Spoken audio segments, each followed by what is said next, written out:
welcome back to my channel. Today I'm going to be starting yet another reading vlog, but this is going to be very fun. We have a fun guest in the room with us today. Hello! You'll never guess who it is. It's I, Cass. Me and Cass are going on our annual Arkansas trip. Very exciting.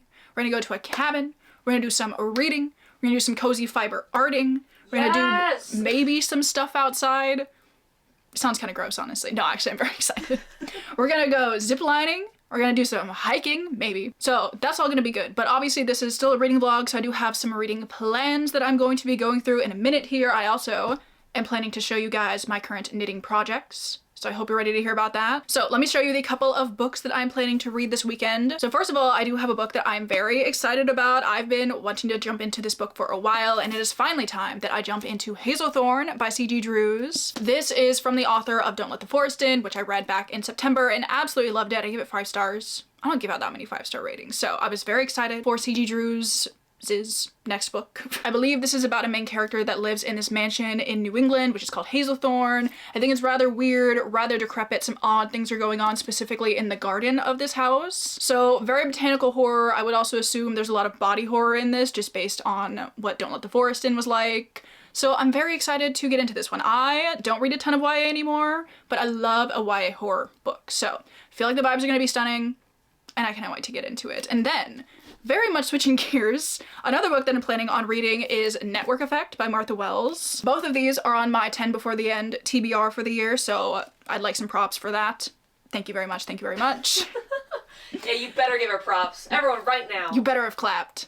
Thank you. This is the 5th book, I believe, in the Murderbot series and the only full-length novel of the bunch, so I'm really interested to get into this one. I don't really know what this is about. Obviously we're following Murderbot, but aside from that, literally no clue. So we're gonna jump into this one. I would really like to catch up with the Murderbot series maybe before the end of the year. Honestly, I wasn't anticipating even attempting to read this in November, so I feel like I could catch up before the end of the year. So we are going to read Network Effect. I'm very excited. I feel like I don't even remember the last sci-fi book I read, so I'm excited for something just a little bit different.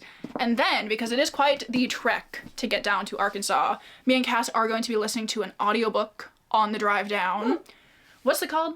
Academic Affair? Do you know who it's by? We're going to be listening to An Academic Affair by Jodi McAllister, which is a romance book that has to do with academic things. Beyond that, I cannot remember any of the synopsis that I read yesterday. It's a new release as well. It's a new release, so that's gonna be very fun. We listened to an audiobook last year when we went down to Arkansas, and I thought it was super fun. What's your review? I also thought it was super fun. So hopefully this year will also be super fun. So those are my couple of reading plans for the weekend. Whether or not I'm actually gonna do this much reading, that remains to be seen. But before this video ends, I will finish these books, so like, do not fret. It will happen. Fret not, my friends. Katie will, in fact, be reading. Indeed, I will. But aside from my reading plans, I have also been working on a couple of knitting things. I have them all in my phone. Welcome to the knitting portion of this vlog. Honestly, yeah. But I have my current knitting projects. I am in the middle of 2 things, and I might even cast on a 3rd because it sounds fun. But let me show you what I'm currently working on. First of all, I think I mentioned this in my last video, but I'm in the middle of making a Sophie hood by Petite Knit. This is how it's looking so far. I have not made a ton of progress on it, but it's just like a little like scarf with a hood situation. So there's that. Obviously we're making it in green. Did you expect anything else? You shouldn't have. But there's project number 1 that I could work on. And then the one that I'm thinking I might focus more of my time on just because it's a little bit more mindless, I would say. Because with this, I do have to count the rows pretty strictly.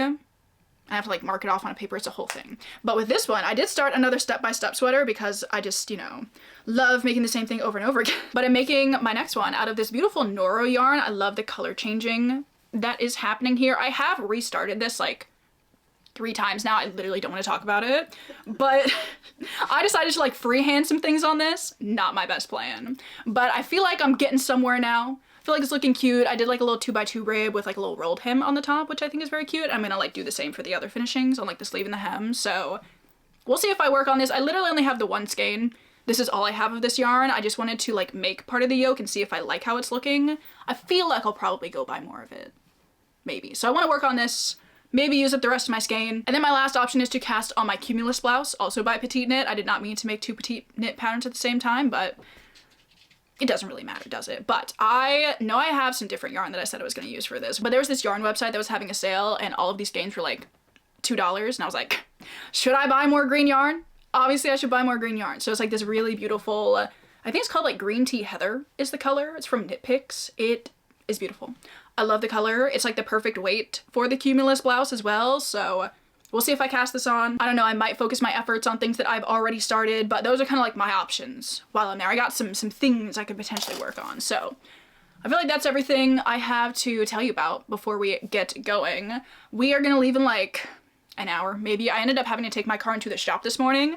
So fun, having a great time. So I have to just wait until that's done, but we're gonna leave soon, hopefully. And we're not really gonna do much today, I don't think, but tomorrow we're gonna get into some fun stuff. So I will see you guys later, hopefully with some reading updates, hopefully with some knitting updates, but we're just gonna get into it. I really hope you guys enjoy the video. You better enjoy the video. True.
Good morning everybody. It is currently Sunday morning. We are at the cabin. Obviously Cass is asleep right now, but I'm here to give you guys a little bit of an update. I have a reading update, have a knitting update, want to tell you guys what we've been doing, all that kind of stuff this morning. So we were here all of yesterday. We got in on Friday. Yesterday was Saturday. Today's Sunday. We're going home tomorrow, but we still have the whole day.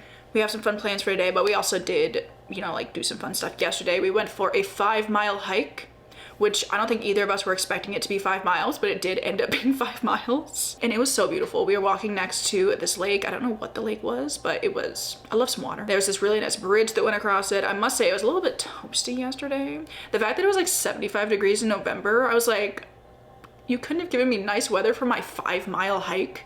All right, fine. But it was still a really nice hike. And then we also went ziplining yesterday, which honestly, fun.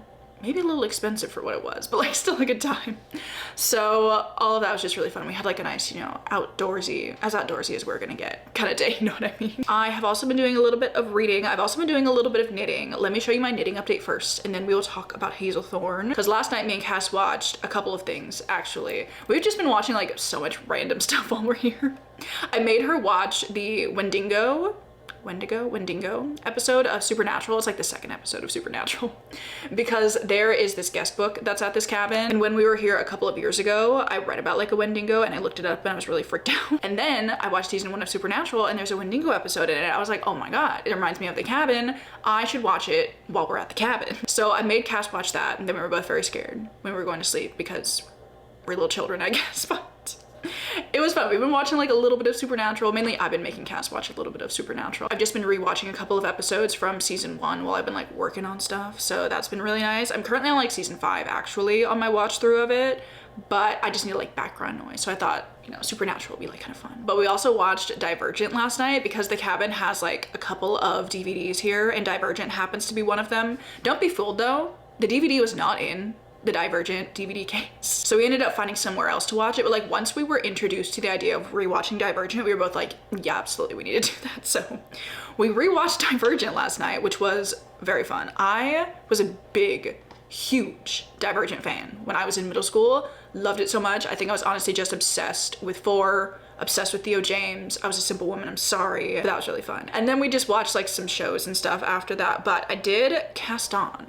my new project. I did cast on my Cumulus blouse, which I think is going really well. I did have to restart it like 5 times. Literally don't want to talk about it, although I've never worked with yarn that is like this light, I guess, because this is like a fingering weight yarn. It's very skinny. Do you see this? It's like nothing. Working with this was like a learning curve, I would say, but I feel like I'm getting the hang of it now. So here, I don't know how to show you this actually. Here's how it's looking, if this tells you literally anything. This is the back neckline. I'm currently like working some increases to like make it a V-neck, so there's like, you know, a slant there. I feel like we're getting somewhere. So I feel like this is gonna take me a while though, because I think I underestimated how small a gauge of fingering weight yarn would produce even with like 4.5mm needles, but I'm excited. I'm strapped in for this probably longer term project, I would say. But I feel like this is pretty good progress for like last night. So here's how this is looking with all of my very fancy stitch markers, meaning these 2 earrings, this earring, and a crappy plastic stitch marker. Yes, oh, I need to show you guys because I got some really cute stitch markers. Hang on. I bought a pack of plastic stitch markers when I first, you know, started knitting and was knitting stitch markers and stuff. Literally, I would say 95% of the package is broken. Like they all just like snap. I'm like, this is so unhelpful when they're supposed to be marking things. So I decided, probably against my better judgment, because there is a high likelihood that I will lose these at some point, but I wanted to buy like some really cute little metal stitch markers. And I saw on Etsy, I don't know where these are from, but I'll link them down below if anybody wants them. But they're like cute little pine cone stitch markers. I also have some acorn ones that I bought as well, which I'm very, very excited about. But like, look at these. Oh my gosh, they're so freaking cute. I should have saved them to put like on my new project, but I decided to like work on this for a little bit, so I put them on here, but they're just, I'm obsessed with them. They're so freaking cute. So will I lose these soon? I don't know. That's my, I was gonna say small knitting update. I don't think it's a small knitting update. I feel like I ended up talking about it more than I was going to.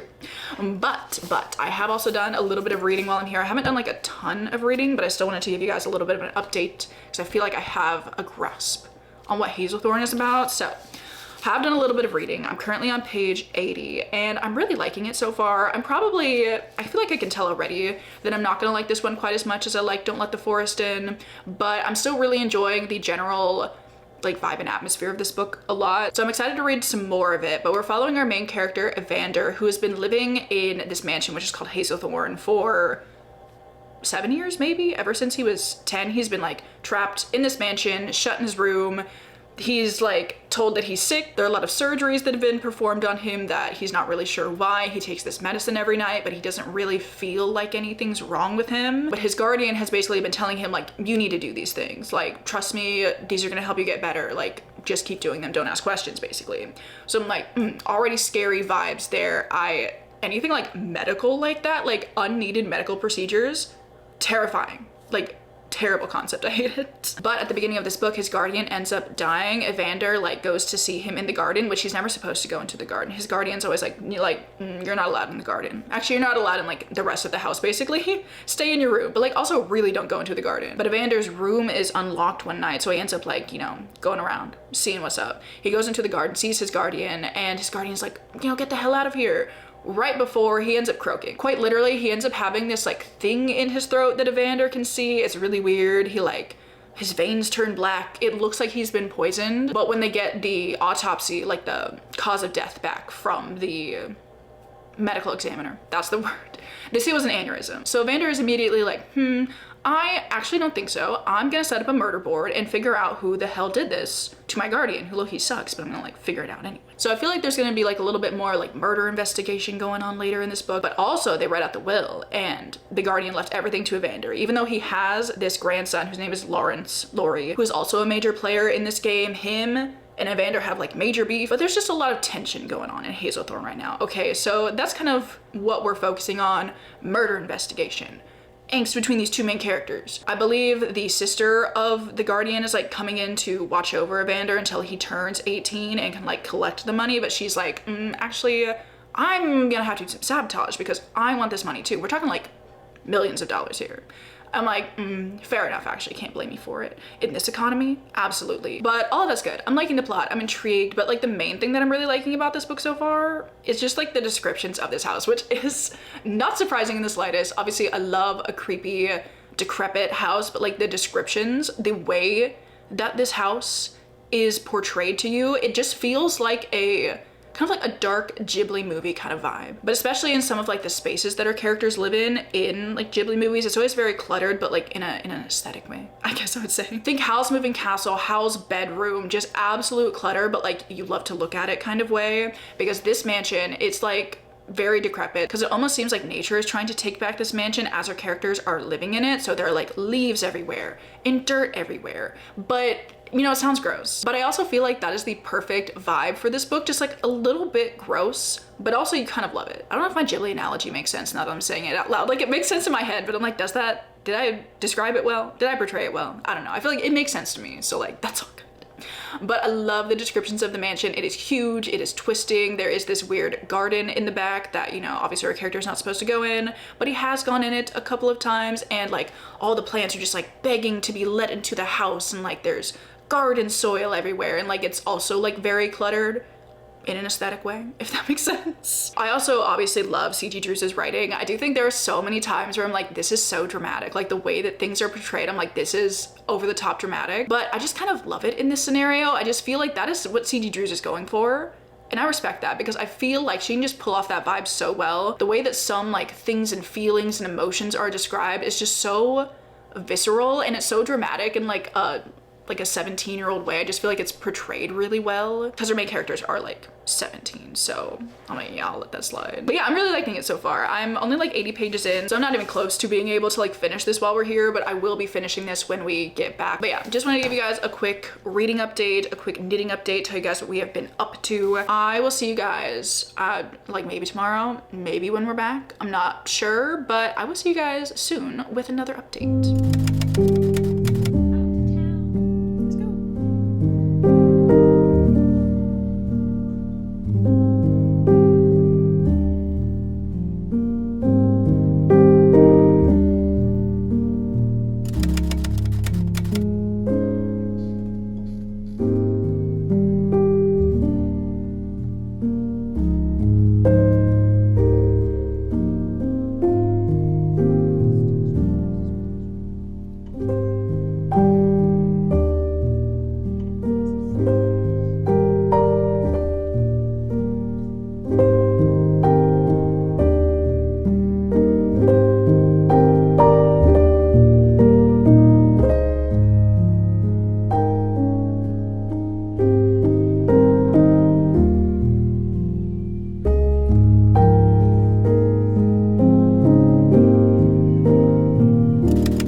Alright, so I am officially back from Arkansas and I am castless again, which makes me very sad, but we had the best time. I had such a nice weekend. We just got to do so many fun things. We did hiking, zip lining, shopping. We watched a bunch of things. The last thing that we watched, actually, I have right here. We watched Nausicaa of the Valley of the Wind. I've never seen this Ghibli movie before, and guys, I dare say, it's okay that I had never seen it before.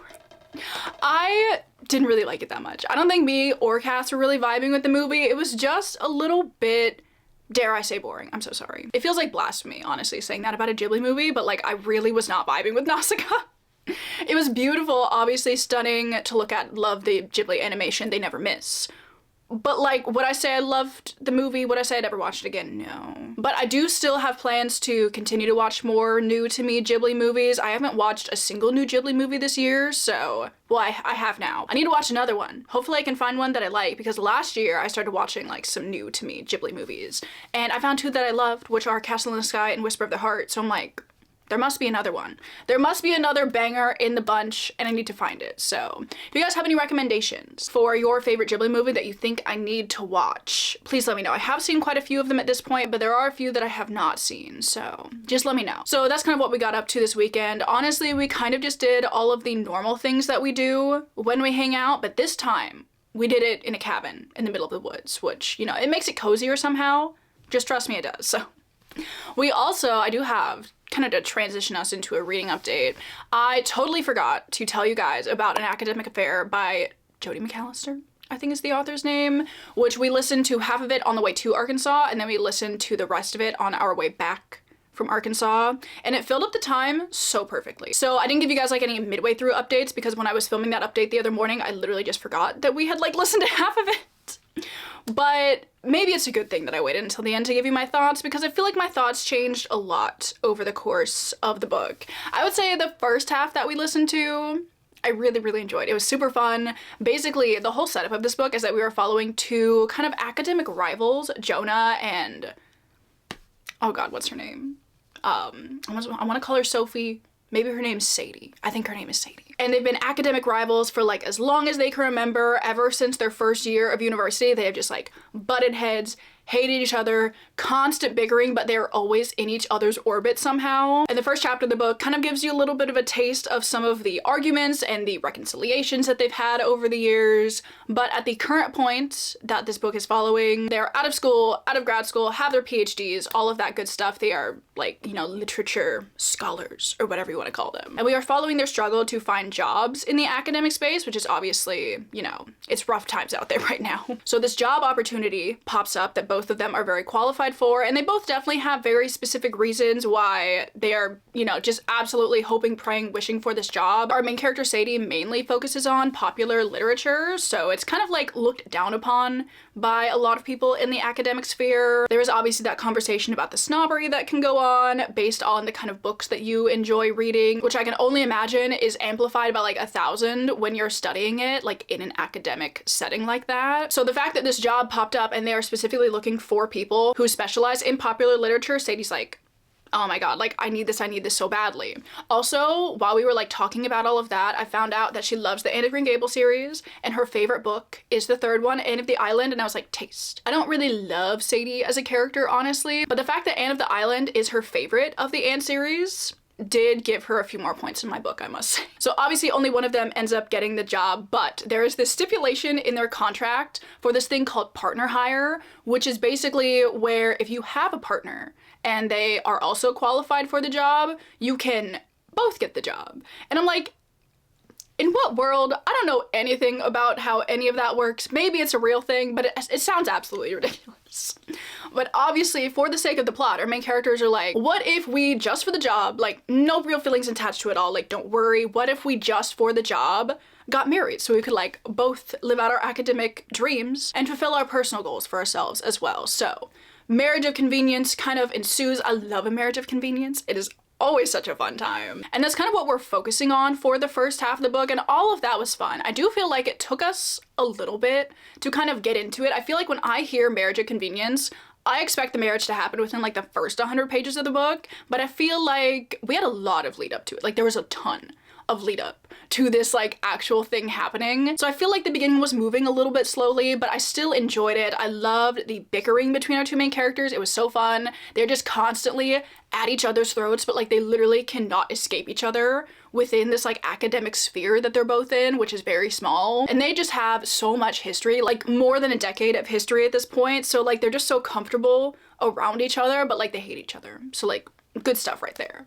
And I loved all of that. But my problem with this book kind of lies in the second half of this book, because it kind of diverts away from focusing on the romance as the main part of the story, and it really starts to focus primarily on Sadie's kind of issues that she's having with her sister. She's really, really close to her sister Chess, and throughout the book they have like a little bit of a falling out, and I don't mind that being in the book. Obviously I want to hear a little bit more about our characters' personal lives than just what's going on in the romance, but I feel like this conflict with her sister overtook the second half of the book so much, and my problem, like my other problem with it, is that the conflict was so stupid. Not the thing that happened. I feel like it's a very, you know, like serious conversation that they had, and it was a conversation that they needed to have, and like it's a struggle that, you know, like a lot of people may be going through. But the way that they were handling it and the way that they both reacted to it, I feel like was so over the top, and there was just so much miscommunication within it. Like little did I know I was gonna go into a romance and be frustrated with the miscommunication, but it's not the miscommunication between the two main characters. I was just like, oh my god, like by the end of the book, I was like, you both are acting ridiculous. Obviously things were said in the heat of the moment. Obviously you would be hurt a lot by these things, but it just ended up feeling so overblown, and we spent so much of the second half of the book focusing on it. And I was like, I simply cannot listen to this anymore. I do not care. And I feel like there were also some aspects to that situation that didn't even get wrapped up in this book. I was like, what do you mean? Like, we don't know the whole story? Like, there's more to it? So I'm like, maybe we're gonna like spin this into like a companion series. I feel like there were a lot of loose threads left at the end of this book with like certain characters and like maybe certain couples that could happen. And I might be a little bit interested in reading other books if that is the case, because I did like, you know, the romance part of this book. I just wish there was more of it throughout the story. I feel like it just kind of dwindled by the end, and I was just like, I don't know if I care anymore. So I was a little bit sad about that, because the rest of the book was a solid setup. I love A Marriage of Convenience. It's always just the best time. Honestly, I need more books with A Marriage of Convenience because it's always so fun. But the second half of this book just wasn't that fun anymore. I feel like the tone of this book is interesting because I feel like it was kind of conflicting in parts. Like there were certain parts that were like serious, and like certain parts that like were kind of silly goofy, and then certain parts were like, oh, we're a romance book, like we're just having fun. And then I don't know, I struggled with this one. I thought it was fun. I enjoyed listening to the audiobook with Cass because we were kind of feeling the same way about it throughout the whole thing, and it was really fun to be able to like talk in real time about it. But I just didn't end up loving it. I did, however, really like the academic setting for this book. Our two main characters are very devoted to their careers. They're very entrenched in academia, and kind of seeing their experiences with it and how their experiences differ due to certain privileges that like some of our characters may have, I thought was really interesting. I must say, I think I liked Jonah a little bit better than Sadie. I found him to be a little bit more of a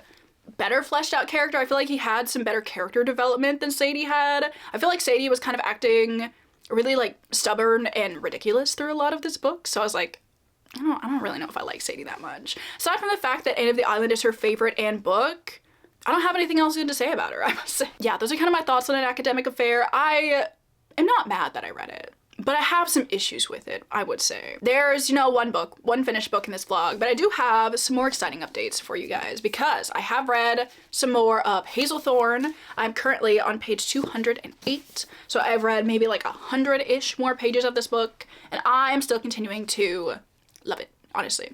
Having a great time. I love the vibe of this book the most, I think. I feel like with Don't Let the Forest In, I maybe liked the plot a little bit more. I maybe liked the characters a little bit more. But like the vibe of Hazelthorn truly is unmatched at this point. I've loved, again, learning more and more about this house, about this garden. I feel like it has a really interesting juxtaposition between the decrepit, worn down, dilapidated house and the opulence that our characters are still experiencing because they well, one of them is like a billionaire. They're living in this beautiful mansion, but like there's spider webs everywhere and there's dirt on the floor. And that dichotomy is just really interesting to me, and it just sets such a perfect vibe for this story. I feel like this last 120 pages has really been fleshing out the dynamic between Evander and Lori really well. They definitely have this bickering, bantering sort of thing going on, but like they're so obsessed with each other. Like the obsession throughout this story, I also love the way that it's portrayed, because the way they talk about each other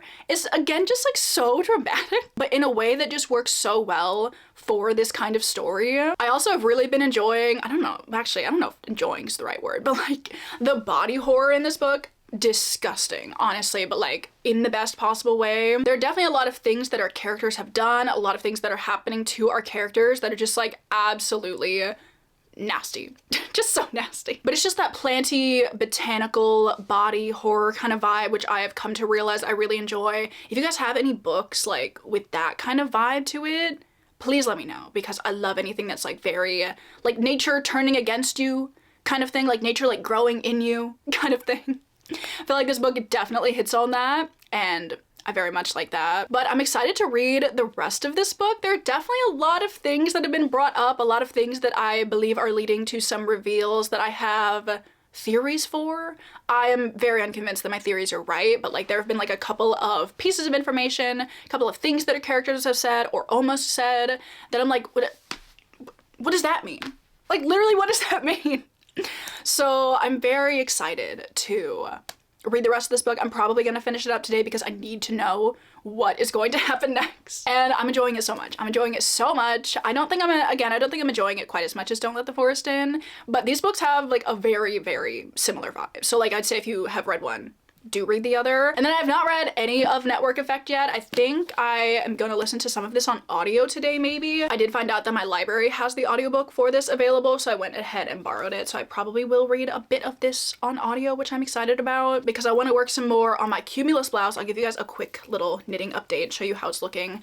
I feel like I've made a lot of progress on it. This is like the neckline for it. I feel like I'm close to being able to like join it together to like form. It's a v-neck kind of construction, so I feel like I'm getting close to it. I love this yarn so much. The color is obviously so me. I love things that are like this greeny color with like a yellow sort of undertone to it, but it also has like some slight variations to it. It's like a slight heather yarn, so I've loved how this yarn is looking. Also, I want to show you guys because I made my own stitch markers. I know I showed you guys that I bought some stitch markers the last time we talked, but me and Cass went to the like bead store that is in downtown Eureka Springs, but they had a bunch of charms and I was like, oh my gosh, these could make really cute stitch markers. And they also had like these big jump rings, which I thought would be perfect for the stitch markers. So I made my own stitch markers.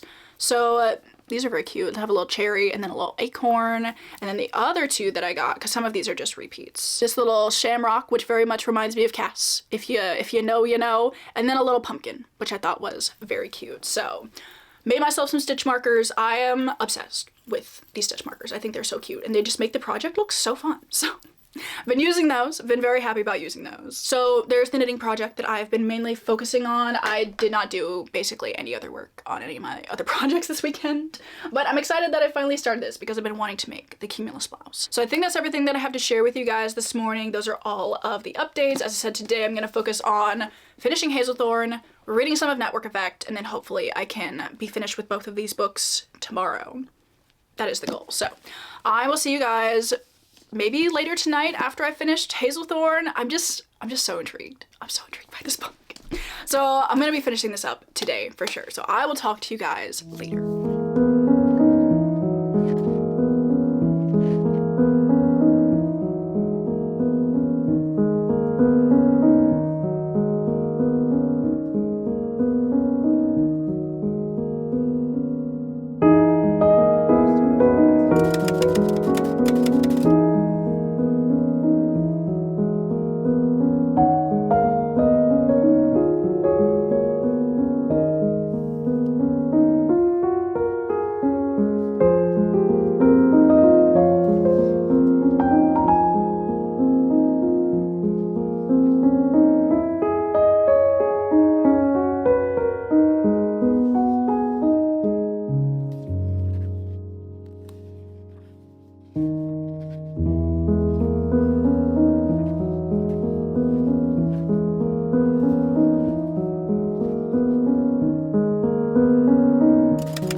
right, so it is a couple of days later. The weather the last couple of days has been so beautiful. I've been so happy about it.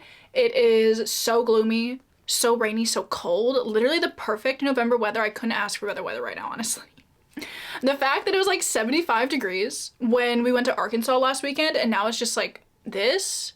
So thankful for the weather. Just so happy about it, in case you guys cared at all. But I am back with a couple of reading updates. What have I even done since the last time I talked to you? Mainly just a lot of school things. It's currently the Friday before Thanksgiving break starts, so it starts like tomorrow, basically. And I just had a lot of assignments. We have a lot of group projects coming up, and it's just a lot of stuff that I don't want to do. But despite that, I have also been doing some reading. I finished a book, I've started a book, so we need to obviously talk about that today. So first of all, maybe let me talk about Hazelthorn, because I have finished it up and I thoroughly enjoyed this book.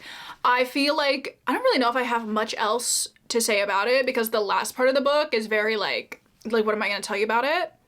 I don't know, to be honest. But I can tell you my overall thoughts on this book, and that is that the vibe is absolutely unmatched. I think I liked the setting and atmosphere of this book maybe just a little bit more than Don't Let the Forest In, and that's saying a lot because I loved the atmosphere of Don't Let the Forest In. That one has a lot of scenes of our characters like walking around in the woods at night in like the late fall time, which obviously obsessed with. But the house that our characters were inhabiting in this book, I just absolutely loved. I was eating up all of the descriptions of the house. I loved hearing literally anything about it. I also loved the creepy garden vibe in this book. The feeling of these plants being alive and kind of reacting to certain things that are happening in the story was so well done, so enjoyable. However, the body horror in this book did continue to gross me out. Like our characters like pulling things out of them. Oh, there were a couple scenes when I was like, I simply like, I do not read these words. Disgusting, honestly. But in a good way. It's not a way that's like too much, but like it's a way that grosses me out, I guess in a way that I would like, I say, which is I guess what you would want from body horror. So A+ on that as well. I also just enjoyed the general like conversations that were coming about in this book due to some things that you find out about our characters. Basically, don't be a greedy rich asshole, because you will get what's coming to you. So overall, I really, really enjoyed this. I do, however, wish the ending of this book had a little bit more, I don't know, maybe like oomph to it. I feel like the ending of Don't Let the Forest In is so just like shrouded in mystery and metaphor, and like you don't really know what's going on, and I loved that about it. But this one is a little bit more clear cut. Regardless, that's just like a personal like preference thing. So overall, really, really loved Hazelthorn. So glad that I got around to reading it so soon after it came out. I think it came out at like the end of October. So I'm very happy that I read it, and I do believe C.G. Drews has maybe a couple books coming out next year, potentially. I think there's maybe a YA one, and I know there's an adult debut as well, which I'm very excited about both of those. Actually, what are they called? I feel like I could look it up. We could find out. All right, there's You Did Nothing Wrong, which comes out in March. I think this one maybe is the adult one, potentially. It says domestic suspense meets haunted house horror. Thank you. Very excited for that one, clearly. And then what's this other one called? This other one comes out next October, and it's called Scorpion Deep. It says a lonely boy accidentally awakens an eldritch, I always have trouble saying that word, eldritch, sea god in this YA horror. Ooh, that sounds so good. Both of those sound so good. I'm so excited for both of those. We'll be reading them when they come out. I cannot wait for more from C.G. Drews, because her writing, literally it's just her writing. Like, I'm so obsessed with her writing. It's so good. So I feel like I'll like anything that she comes out with. So there's Hazelthorn. It went very well, obviously. And then I have also made a little bit of progress in Network Effect. I think I'm on chapter 5 maybe, which is chapter 75.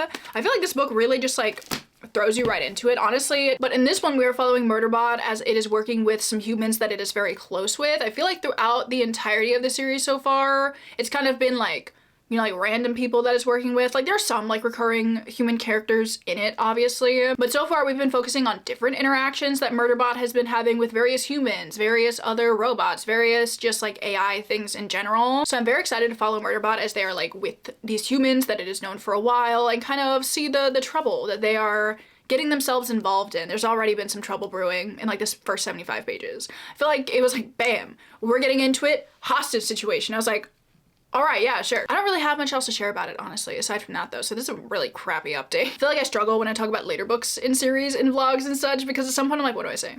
Like, literally, what do I say at this point? So I think I'll wait to give you guys my general overall thoughts with this book when I finish it. I am planning on finishing it up today. I think I'm maybe like a fifth of the way through it at this point. Maybe like a fourth of the way through it. But before I do that, I also want to do a quick journal update. It has been so long since I updated my beginning of year spreads as well as like my bookshelf spread that I've been keeping. I don't think I've updated it since like early October probably. So I have quite a few books to add to that, which I'm very excited to add, although I feel like I might be running out of room.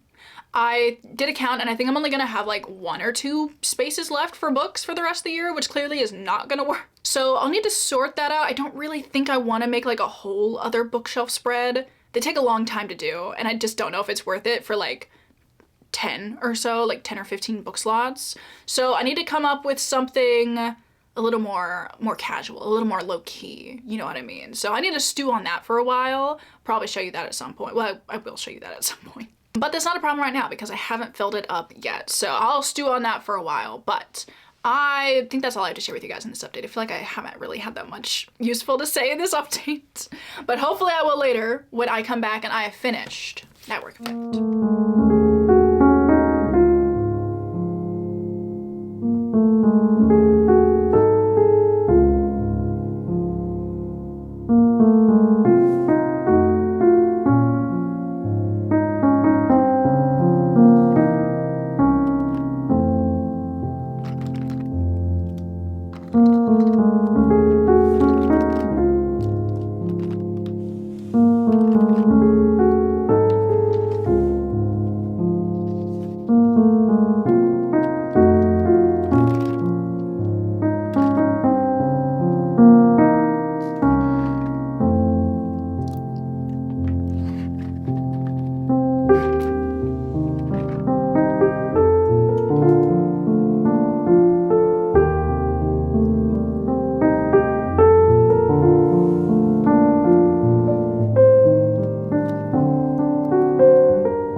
So it is, again, a couple of days later.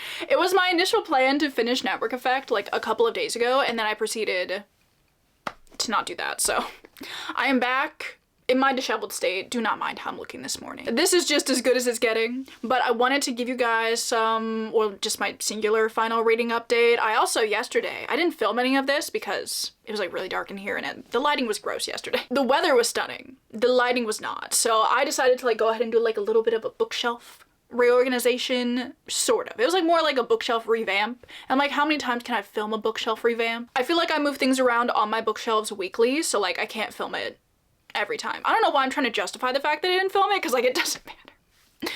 But what I'm trying to say is I reorganized my shelves and I think they're looking very nice. They look kind of similar, but I moved around some of like the smaller bookshelves. I gave Emily Wilde back her own shelf because it's what she deserves. I also unhauled a lot of books yesterday, and by a lot I mean like 10-ish books, so I thought maybe I could show you those because I love an unhaul. Whenever people show off the books that they're unhauling, I'm like, like, tell me why, please. So I thought I would show you guys the books that I decided to unhaul off of my shelves yesterday. I feel like some of these should not come as a shock. Some of these, I think for the most part I've read these. Some of these I have not read fully, at least. But that's okay. Let me just show you guys a quick book unhaul. So I decided, I think it's finally time I get rid of The Wicked Deep by Shea Earnshaw.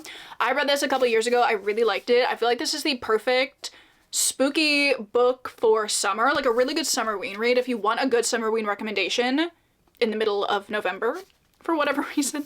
I would recommend The Wicked Deep because it takes place at the start of summer. It's very witchy, very mysterious, Pacific Northwest kind of vibe.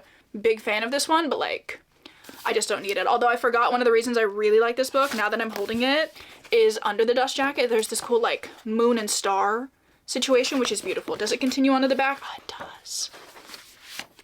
I don't need this book. I literally don't need it. I promise, Katie, you don't need it. I also have a couple of Darcy Coates books that I'm going to be unhauling. I need to stop buying these books physically, honestly, because I never end up wanting to keep them.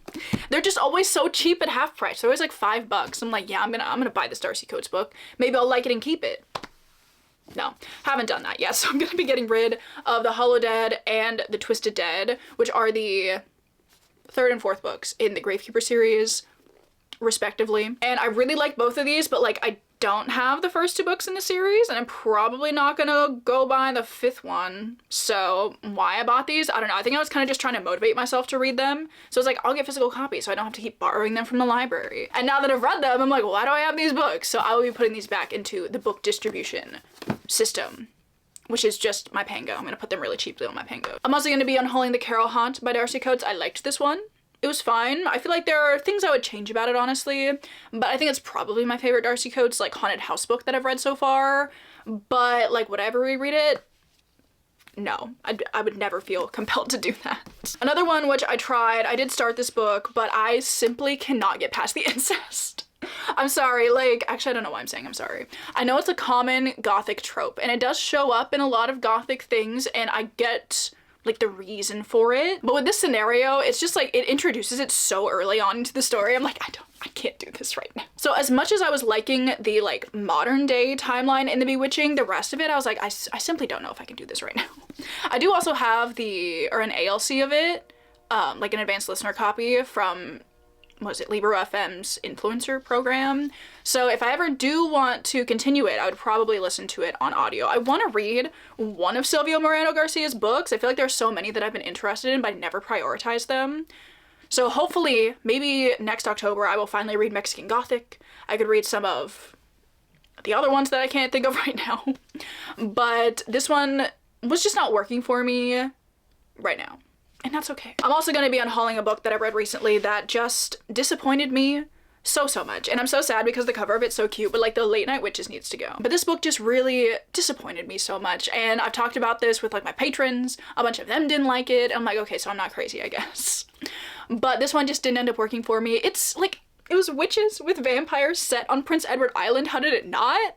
But like, I couldn't stay in these characters. Like, they got on my nerves so much. So much. I'm also gonna be unhauling In These Hallowed Halls by like a bunch of different like dark academia, well, like authors that have dabbled in dark academia stories. I bought this back in 2023 right after I read If We Were Villains because I really wanted to read ML Rio's story out of this, which I read and I liked. And then I'm like, you know, I'll read the rest of them. No, I won't. Literally haven't thought about picking it up once.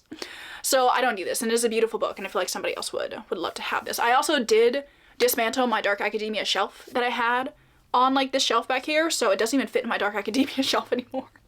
I'm like, where do you go? It doesn't really have a place on my bookshelf anymore, so I feel like it's a good excuse to finally get rid of it. And then I have a book that I bought last year at the Barnes & Noble like hardcover sale that used to be really good, and now it's not as good anymore. But me and Cass read the An Ember in the Ashes series. Is that the name of the series? I think it is. last year when we were still doing Wyverns and Words, which was our like, you know, joint book club, whatever. And we read all 4 of those, and I kind of like, my increase kind of decreased. Yeah, there we go. My interest kind of decreased over the course of the series. I really loved the first 2, but the 3rd and 4th ones weren't quite working for me as much. So why I decided to buy Air, I'm not exactly sure. I feel like I just haven't heard a lot of people talking about this one, and I don't know if I care enough to like jump back into this world, so I think I'm probably gonna have to unhaul this. I just don't think I'm gonna read it, and if I do end up reading it, I'll probably get it from the library. I just don't read as much like YA fantasy anymore, so I just don't feel the need to continue this series anymore. I just feel like my interest has waned, which is okay, but you know, I am sad because again, this is like a stunning edition. Look at this. Oh, I didn't even realize this looked like this under the dust jacket. Look at this map. Absolutely stunning, like so beautiful. The blue. Maybe I'll get a wild hair and I'll pick it up from the library. That's what the library's for, so maybe somebody else will want this. Is the Barnes & Noble exclusive edition? They probably still sell this, I don't know. And then I think that's all the books I was gonna unhaul, maybe. I feel like maybe that's it. I feel like I've been whittling my shelves down nicely over the last couple of years. I feel like for the most part, all of the books that I have on my shelves are books that I love and would absolutely reread. Like, I've already audited them. You know what I mean? The one thing that I do consider every now and then is whittling down my collection of The Last Hours, like, hardcovers that I have right here. Because I literally have 1, 2, 3, 4, 5, 6, 7, 8 copies of this trilogy, which I absolutely do not need. But, like, I also cannot bear to part with any of these. Like, I love all of these editions so much. Like, especially these Illumicrate dust jackets are so beautiful. Like, I'm still obsessed with these. They're so pretty. But then also, like, the Waterstones exclusive of Chain of Iron, I also can't get rid of this. And I can't get rid of the normal copies. I feel like I can recognize that I don't need this many copies of the series, but I also can't get rid of any of them. So that would be a project for another time in my life, but right now they're all staying. Oh, hello, Sweeney. I just like felt her little paw on my leg. Are you coming to say hi? She wanted to hear about the book on haul, didn't you? But anyway, if you guys wanted to hear about my book on haul or my book on haul musings, there you go. Why are you walking so slow? But you know, book on haul aside, if you guys want any of those, I put them on my Pango. I think a couple of them have sold, but there are a couple left if anybody wants some books. But I also do have my final reading update for you guys. Oh, you're okay, bye. Because I did finish up Network Effect. I did end up listening to this entirely on audio because the audiobooks of the Murderbot series, so good. What's his name? I think his name is Kevin.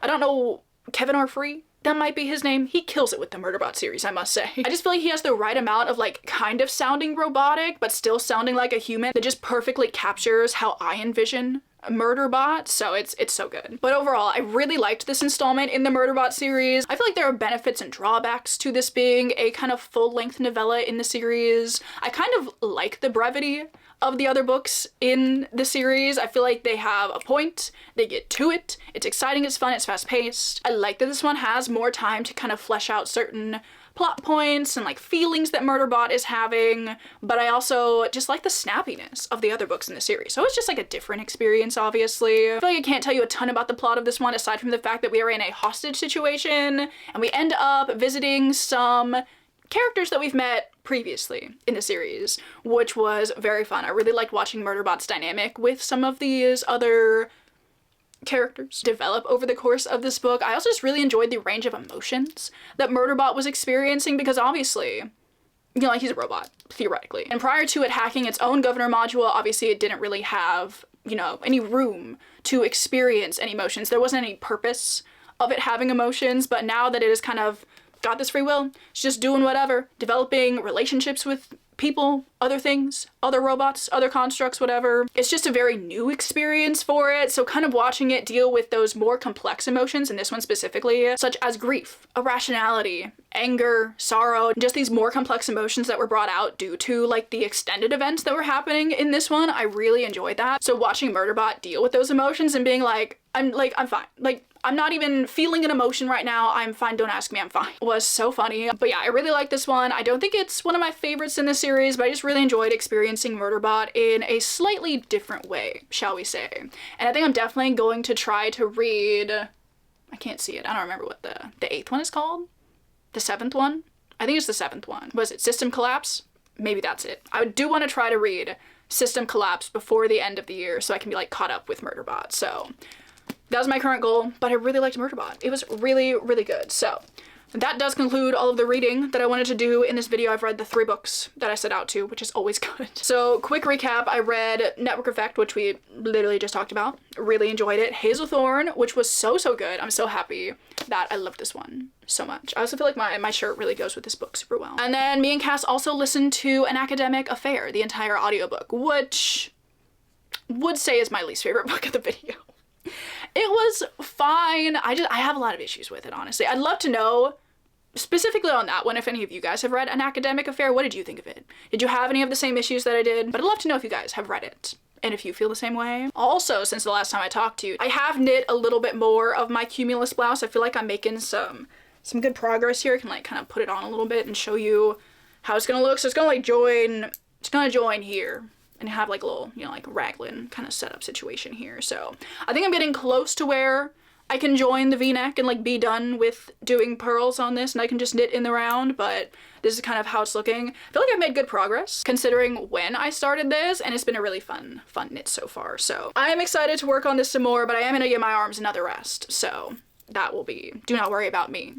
I will be giving them a rest. But I think that's everything that I need to share with you guys before I end off this video. I feel like it has been an eternity, honestly. Or it feels like it has been. Since me and Cass went to Arkansas, it was literally like, you know, a week ago, but it feels like that happened in another lifetime, honestly.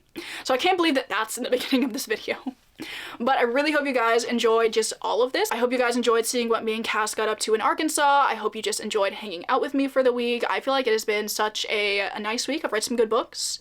I've done some good knitting, so I think it's finally time to let you go. But before we do that, actually, I would like to thank everybody over on my Patreon. If you're ever looking for more content from me, that is always linked down below. But with that, I'm going to let you guys go. Thank you again so much for watching. I hope you're all having an amazing Monday or whatever day it is that you're watching this video, and I will see you all in my next one. Bye! Legit! Oh my god, this is so zoomed in on my face. We're legit. Legit. I'm gnarly. You're not. That's legit. Gnarly. No, look around a little bit, yeah? Oh yeah. Oh yeah.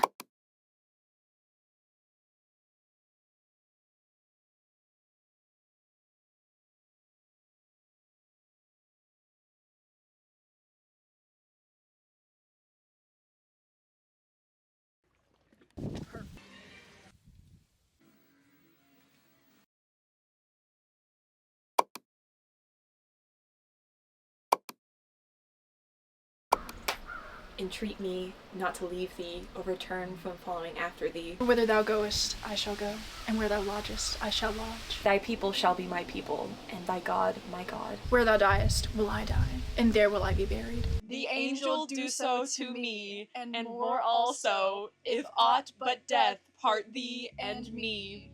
Wait, why would you kind of slay that first try?